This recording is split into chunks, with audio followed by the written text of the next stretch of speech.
नमस्कार, मैं विकास Kumar, loco pilot. कैसे हैं आप लोग? उम्मीद है आपकी पढ़ाई अच्छी चल रही होगी, आप लोग बेहतर कर रहे होंगे।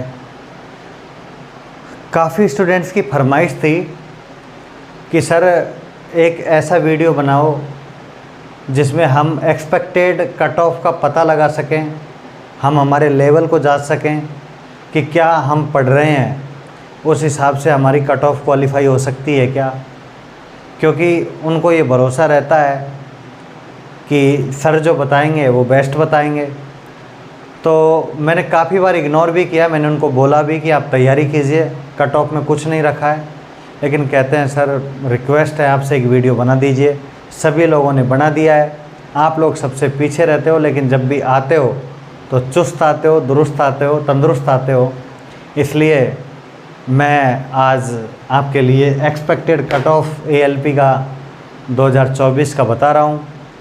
मेरे कुछ फैक्ट हैं, उनको ढंग से समझिएगा। दोस्तों,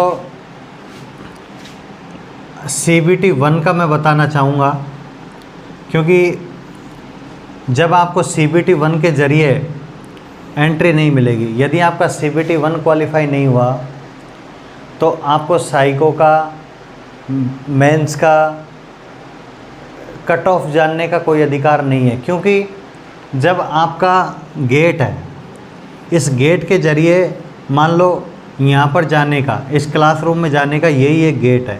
अगर ये क्लोज मिलेगा तो आप क्लासरूम कैसे जाओगे? यदि ये गेट ओपन मिल गया तो आप क्लासरूम में जा सकोगे। ठीक उसी तरीके से यदि CBT 1 क्लियर हो गया तो उसके बाद तो आपको कोई परेशानी नहीं है। उसके बाद तो मेंस तो आपको देना ही है, मेंस की मेंस में देखा जाएगा। लेकिन कम से कम आपको पहले ये पता होना चाहिए कि CBT 1 हमारा क्वालिफाई हो रहा है या नहीं हो रहा है। यदि हो रहा है तो कितने नंबर कट ऑफ जाएगी। तो आज मैं आपके सामने रिप्रेजेंट कर रहा हूँ, उसको ढंग से समझने का प्रयास कीजिए। पहले CBT 1 का देखते हैं। मैं चाहूँ तो साइको का बता सकता हूँ, मैं चाहूँ तो CBT 2 का बता सकता हूँ, लेकिन उनको बताने से आपको बेनिफिट नहीं है। हमेशा मैं स्टूडेंट हित में फैसले लेता हूँ। CBT 1 में पहली बात, ST के लिए जो गवर्नमेंट ऑफ इंडिया ने मिनिमम क्वालिफिकेशन रखी है वो 25% रखी है। SC के लिए रखी है वो 30% रखी है।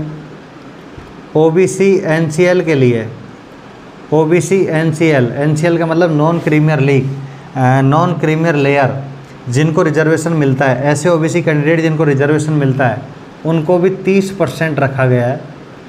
और UR और EWS के लिए 40% रखा गया है। इसका मतलब ये नहीं है, पहली बात आपको मैं समझाना चाहता हूँ, इसका मतलब ये नहीं है कि यदि आप ST में 25% मार्क्स लेके आ गए तो you are qualify and you are eligible for mains exam, ऐसा नहीं लिखेगा रेलवे। अगर आपको 25% मार्क्स नंबर आ गए तो इसका मतलब ये नहीं है कि आप क्वालिफाई हैं। ये नोटिफिकेशन में भारत सरकार ने, रेल मंत्रालय ने, रेलवे बोर्ड ने आपको ST में 25% क्वालिफाई करने के लिए बोला है कि कोई ST कैंडिडेट है जो यदि क्वालिफाई करना चाहता है तो उसको 25% मार्क्स मिनिमम लाने होंगे। कट ऑफ कितना होगा ये रेलवे बोर्ड को भी पता नहीं है। SC का सेम स्ट्रेटेजी है, 30% मार्क्स लाने पर ज़रूरी नहीं है कि आप क्वालिफाई हो जाओगे, लेकिन कट ऑफ जाएगा, उस कट ऑफ को क्वालिफाई कर लोगे तो आप पास हो जाओगे। इसलिए ST का 25% रखा है, SC का 30% रखा है, इनका 30% रखा है, इसका 40% रखा है। पहली बात तो 40% नंबर लाने से पास नहीं होंगे, इनका कट ऑफ जाएगा। अलग अलग जोन का, अलग अलग बोर्ड का अलग अलग कट ऑफ जाएगा, डिफरेंट कट ऑफ जाएगा। इसलिए ये गलत फहमी में ना रहे कि 25% मार्क्स आ जाएंगे तो पास हो जाएंगे। दोस्तों, CBT 1 60 मिनट का होता है, 60 मिनट का होता है, 75 मार्क्स का होता है, 75 क्वेश्चंस होते हैं। एक मार्क्स का एक क्वेश्चन होता है, 75 क्वेश्चंस होते हैं। 60 मिनट में आपको 75 क्वेश्चन करने होते हैं। 60 मिनट में 75 क्वेश्चन करने होते हैं। स्क्रीनिंग होता है, स्क्रीनिंग का मतलब है इसका नंबर नहीं जुड़ता है, केवल भीड़ को हटाने के लिए, गैदरिंग को हटाने के लिए, फालतू हवाबाजी लोगों को हटाने के लिए इस CBT 1 का इस्तेमाल किया जाता है। क्योंकि सभी लोगों को तो रेलवे जॉब नहीं दे सकता, कुछ लोगों को प्री में हटाना पड़ेगा, कुछ लोगों को मेंस में हटाना पड़ेगा, कुछ लोगों को साइको में हटाना पड़ेगा, कुछ लोगों को मेडिकल में हटाना पड़ेगा, इसलिए CBT 1 का इस्तेमाल किया जाता है। दोस्तों अब मैं आपको कट ऑफ पर ले जाना चाहूँगा, ज़्यादा बात ना करते हुए मैं आपको कट ऑफ पर ले जाना चाहूँगा। 2018 में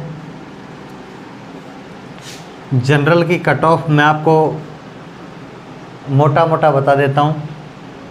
54, 57 तक गई थी।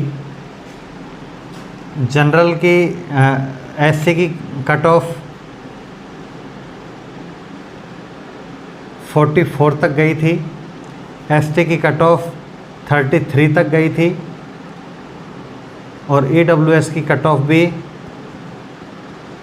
50 से 55 के बीच में गई थी, 45 से 50 के बीच में गई थी, इतना कट ऑफ थी। 2018 की मैं बात कर रहा हूँ। जब भी आपके पास पेपर लगेगा, मान लो आपने पेपर दिया CBT 1, CBT 1 के पेपर में आपके पास रिज़ल्ट आएगा, क्योंकि मैंने ये एक्सपीरियंस लिया है, मैंने 2018 में पेपर दिया है, मुझे मालूम है कैसे प्री का रिज़ल्ट आएगा। जब रिज़ल्ट आएगा तो आपके पास एक नंबर तो आएगा 75 में से, आउट ऑफ 75 में से आएगा एक नंबर, तो आपको दिखाया जाएगा कि आपने 75 में इतना अचीव किया है। एक नंबर आपके पास आएगा 100, वो नॉर्मलाइज मार्क आएगा, लिखा हुआ रहेगा नॉर्मलाइज मार्क, उसमें लिखा रहेगा नॉर्मलाइज मार्क।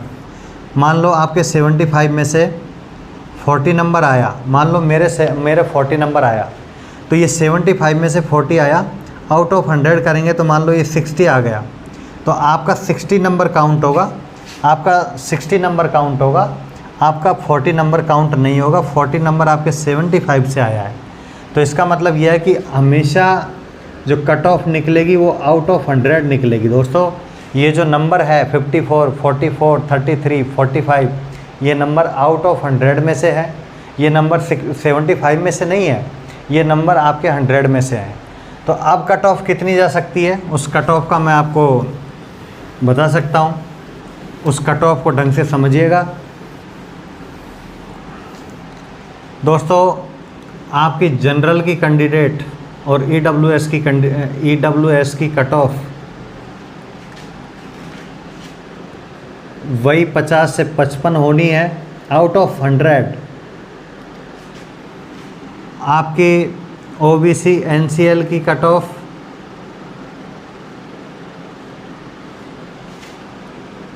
40 से 45 होनी है, 45 होना है। SC का कट ऑफ 39 से 43 इतना जाना है। SC का कट ऑफ 39 से 43 और ST का कट ऑफ 32 से लेके 39 तक, ये आपकी कट ऑफ जा सकती है। मैं रेल मंत्री नहीं हूँ, मैं बार बार कहता हूँ, मैं रेल सचिव नहीं हूँ, मैं DRM नहीं हूँ, मैं GM नहीं हूँ। मैं मेरे विवेक से, मेरे एक्सपेक्टेड माइंड से मैं ये सारी चीज़ें आपको बता रहा हूँ, क्योंकि 32 नंबर लास्ट में गया है, तो 7 नंबर का मैं वेरिएशन इसमें दे रहा हूँ, 5 नंबर का मैं इसमें वेरिएशन दे रहा हूँ, 3 से 4 नंबर का मैं इसमें वेरिएशन दे रहा हूँ और 2 से 3 नंबर का मैं इसमें वेरिएशन दे रहा हूँ। दोस्तों उतनी कट ऑफ जाती है, 2018 के बराबर कट ऑफ ही जाएगी, बल्कि मुझे कई बार तो ऐसा लगता है कि 2018 से कम कट ऑफ जाएगी, क्योंकि 2018 में जो ALP सेलेक्ट हुए उनमें 90% लोग BTech MTech थे, क्योंकि BTech MTech लोगों को रोज़गार नहीं मिल रहा था। उस टाइम पे बेरोज़गारी चरम सीमा पे थी। अभी तो NTPC का वैकेंसी आ गया, JEE का आ गया, ग्रुप डी का भी आ जाएगा और ALP का वैकेंसी अलग दे दिया, टेक्नीशियन का अलग दे दिया, RPF का अलग आ गया। उस टाइम पे 2014 के बाद और 2018 तक रेलवे की कोई वैकेंसी नहीं थी, केवल जेई की वैकेंसी थी। जिस बंदे का जेई में सिलेक्शन नहीं हुआ उस बंदे का कहीं भी सिलेक्शन नहीं हुआ। एसएससी में होता नहीं था क्योंकि तैयारी भी इतने लोग करते नहीं थे, क्योंकि बीटेक वाले स्टूडेंट टेक्निकल तैयारी भी करते थे, तो इसलिए उस टाइम पे कहीं भी सिलेक्शन नहीं हो पाया। तो जैसे ही एएलपी का वैकेंसी आया तो 90% लोग बीटेक वाले लग गए। जब हम ट्रेनिंग करने आए तो ट्रेनिंग करने के टाइम पे हमको 10 बंदों में से 2 ही बंदे ऐसे मिलते थे जो आईटीआई वाले मिलते थे, क्योंकि पहली बार पेपर ऑनलाइन हुआ था। आईटीआई वाले बंदे माउस को कैप्चर नहीं कर पाए, कंप्यूटर पे अपनी पकड़ नहीं बना पाए, साई को क्वालिफाई नहीं कर पाए, ट्रेड को क्वालिफाई नहीं कर पाए। आज़ाद भारत के इतिहास में पहली बार ऐसा हुआ था कि टेक्नीशियन की कट ऑफ पहली बार, आज़ाद भारत के इतिहास में टेक्नीशियन की कट ऑफ पहली बार कम गई थी और एएलपी की कट ऑफ ज़्यादा गई थी। आज़ाद भारत के इतिहास में पहली बार ऐसा हुआ था जब फाइनल कट ऑफ एएलपी की ज़्यादा गई थी, 40 नंबर जनरल की गई थी टेक्नीशियन में, और मैंने देखा है एएलपी की cut off 55 plus 60 plus, UR general की 70 नंबर थी, से सिकंदराबाद से 74 नंबर थी। तो दोस्तों आज़ाद भारत के इतिहास में पहली बार ऐसा हुआ था 2018 में जब टेक्नीशियन की कट ऑफ एएलपी से कम गई थी। इसलिए अब की बार एएलपी कम कर दिया, 2 पेपर हो गए, आपके लिए अच्छा चांस हो गया। इतना ही वेरिएशन जाएगा, इसके अलावा कोई कट ऑफ नहीं जाएगा। और इसमें मैं आपको कम से कम 10 नंबर और रिकमेंड करना चाहूँगा कि ये 10 नंबर आपको बढ़ाने हैं, क्योंकि प्री तो कर लोगे लेकिन प्री के बाद आप मेंस कैसे करोगे।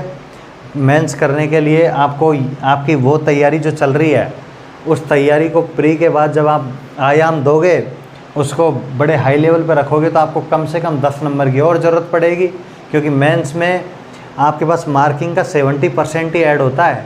वो CBT 2 की मैं अलग स्ट्रेटेजी बताऊंगा, इसलिए आप इन चीज़ों पर फोकस रखें। इसके लिए आप स्टडी करें, कम से कम 10 नंबर बढ़ाएं। 10 नंबर में आपको बूस्टर डोज के ज़रिए, NCERT साइंस के ज़रिए, मैथमेटिक्स के ज़रिए जितना मुझसे हो सकेगा मैं उतना बढ़ाने का प्रयास करूँगा, आपके लिए मेहनत करूँगा। ये कट ऑफ को अपने माइंड में कैप्चर कर लेना। जहाँ आप लाइब्रेरी में पढ़ते हो इसको लाइब्रेरी में सेटअप कर लेना, आपके क्लासरूम में सेटअप कर लेना। ये सोचना कि विकास सर ने इतनी कट ऑफ बताई है, ये कट ऑफ आप ये समझ लीजिए इतनी कट ऑफ जाएगी, इतनी कट ऑफ जाएगी। आपको कैसे लेकर आने हैं नंबर ये आप जानते हो, आप डिसाइड करो आप कैसे लेके आओगे ये नंबर। इसलिए इनके लिए मेहनत कीजिए, जी तोड़ ताबड़तोड़ मेहनत कीजिए, रातों में जगिए और रातों को जगकर कम से कम 2-3 बजे तक रात को पढ़िए और संघर्ष की लड़ाई लड़िए। अक्सर मैंने सुना है कि मेहनत का फल मीठा होता है। मेहनत के फल में वो बात है जो आप संघर्ष करके आप जिस दिन जॉब पाओगे उस दिन आपको मज़ा भी आएगा, मंजिल भी मिलेगी और मंजिल का मज़ा भी आएगा। तो कर इम्तिहान बड़ा सा, तुझे मंजिल भी मिलेगी और मंजिल का मिलने का मज़ा भी आएगा, कट ऑफ भी क्लियर होगी और एएलपी बनने का मज़ा भी आएगा। नमस्कार, फिर मिलेंगे एक छोटे से ब्रेक के बाद। धन्यवाद।